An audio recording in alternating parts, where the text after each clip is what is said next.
The idea behind this ship is simple, that you can disable an enemy ship, apprehend a target aboard it, and then transport them, dead or alive, to somebody who'll pay good money for them. But, as often happens with Star Citizen, that requires a couple of gameplay loops that aren't yet in-game. So, how does the Anvil Hawk fare in the current patch? I'm Forrester, and in this video I review the Star Citizen ship, the Anvil Hawk. Star Citizen is currently in alpha testing, with the Hawk as one of the flyable ships.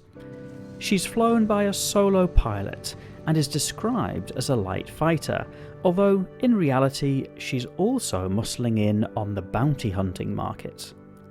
For those of you who've seen other ship reviews on this channel, you'll recognise the usual format for this video. It's split into 5 sections, starting with a ship tour, assessing combat performance, reviewing handling and visibility, looking at the operating costs before finally summarising. I've included timestamps in the video description to help navigate to each part of the review, and if you're one of the 80% of people watching who isn't yet subscribed to the channel, you may wish to subscribe to be notified of future videos. Part 1. Ship Tour. And at the back of the Hawk is the prisoner storage module. It is possible to hop in and take the seat should you choose to at the moment. Once you hop back into the seat, it does get a little dark and cramped. It's not exactly luxury for your prisoners, but there is a log out function which currently works in-game. Moving back around to the front of your Hawk, you'll see the entrance for the pilot. In keeping with many other Anvil ships, this is a chair that drops down, you hop in, and the chair takes you up into the cockpit. Part 2. Combat Performance. In stock configuration, the Hawk comes armed with 2 size 1 distortion cannons and 4 size 2 laser cannons, all in a fixed configuration. The smaller size of the weapons might seem a little disappointing, but actually, the sheer number of weapons attached makes up for the lower size. For some users, however, the fixed nature of the weapons may not be ideal for some pilots. But those weapons do reasonable damage to smaller enemy targets, and considering that this is a light fighter, that seems fair. The Hawk doesn't come armed with any missiles, but in place of that is instead equipped with an offensive EMP generator. The idea behind this is that you'll be able to use it to disrupt an enemy ship, particularly when it has shields down. In game right now, although it does some damage, it's more of a gimmick than a useful combat weapon. It does considerably less damage than a missile would, and although it looks awesome, it's a little disappointing. All of that said, the Hawk is not a bad combat ship by any means.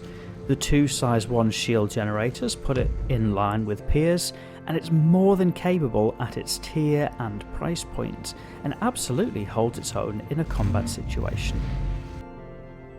Part 3. Handling and Visibility. Starting with visibility in the Hawk, it's reasonable. In keeping with the Anvil style, there are a couple of struts running the length of the cockpit, but largely it's possible to see out to the front, above and to the sides. And on the plus side, there's also a small cutout by your feet so that you can actually have some limited vision below, which is particularly helpful when landing the Hawk. And, suitably for a bounty hunting ship, the Hawk is fast, both in space combat maneuvering speeds, but also in straight line top speed. The Hawk accelerates and decelerates incredibly well, making it an ideal interceptor. Handling wise, the Hawk isn't quite so nippy, but adapting your flight style to take full advantage of the straight line characteristics, you'll probably not notice that, and will instead feel like you have a very fast ship in your hands.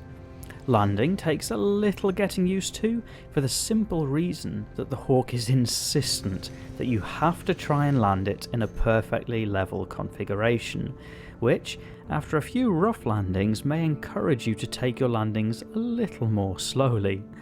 That said, the flight properties make it really easy to have a lot of control when landing.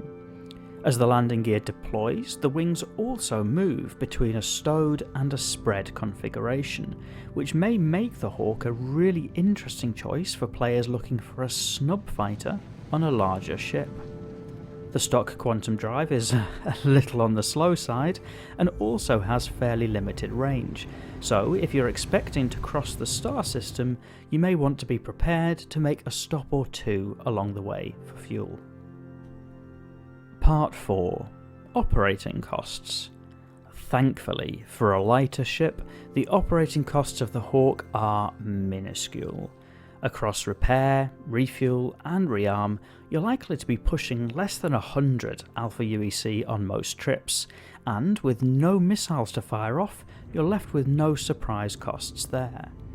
Money-making options with the Hawk are a little more limited, mostly sticking to combat contracts. In the future there may be other options, but in-game right now you're mostly stuck with bounty hunting or mercenary missions. That said, the payback for these missions more or less assures you a profit. There's no internal cargo storage, although in theory, if you could convince a player to climb in the prisoner seat, you might offer to transport people around the verse. They may not thank you for it, however, as there's literally no view, which may make for an incredibly boring journey. Part 5. The verdict. The Hawk seems to be built around 3 defining features: speed, EMP, and prisoner transport. The Hawk does a great job at the first, but the EMP is really not well implemented in the current patch, and as far as prisoner transport goes, there's just no gameplay for that right now. So if you're a big fan of the idea behind the Hawk, you may be a little disappointed with how it currently fares. That said, the Hawk does very well in the light fighter niche, and at 1.3 million Alpha UEC in-game is an affordable goal for many players. Personally, I'd lean more towards the Gladius to make use of the missile slots, but I can absolutely see the merits of the Hawk, which offers very different firepower, but with similar results. With a pledge price of about $100, I'd stay clear of investing and instead buy it in-game, unless you're incredibly sure about the other gameplay loops that the Hawk might offer in the future and are incredibly sure that they'll be delivered in a way that you expect. I'd be more cautious on that one. But do you agree? Let me know by sharing your thoughts in the comments. If you've enjoyed the video, you might consider clicking the like button and might also enjoy my video review of the Aegis Gladius.